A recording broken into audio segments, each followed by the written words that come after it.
Ovum freezing എന്ന് പറയുന്നത് ഭയങ്കര ട്രെൻഡായിട്ട് പോകുന്നുണ്ട്. എൻ്റെ ഒരു പേഴ്സണൽ ക്യൂരിയോസിറ്റി ചോദിക്കട്ടെ, ശരിക്കും ഇങ്ങനൊരു മെത്തേഡ് ശരിക്കും നല്ലതാണോ, അത് മാർക്കറ്റിംഗ് കൊണ്ട് ആളുകളിലേക്ക് എത്തിക്കുകയാണോ ഇങ്ങനൊരു മെത്തേഡ്?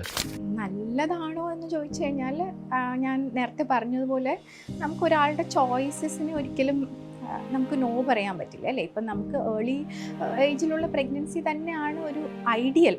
പക്ഷേ ഇപ്പോൾ അവർക്കൊരു ലേറ്റ് മാരേജോ അല്ലെങ്കിൽ ലേറ്റ് പ്രഗ്നൻസിയോ അവർ പ്ലാൻ ചെയ്യുവാണെങ്കിൽ ഇങ്ങനെ ഒരു ഫെസിലിറ്റി യൂസ് ചെയ്യാം എന്നുള്ളതേ ഉള്ളൂ. പക്ഷേ അത് കംപ്ലീറ്റ്ലി റിസ്ക് ഫ്രീ അല്ല. ഇത് ഇപ്പം നമുക്കൊരു അഡ്വാൻസ്ഡ് ഏജ് കൊണ്ട് കുഞ്ഞിനൊരു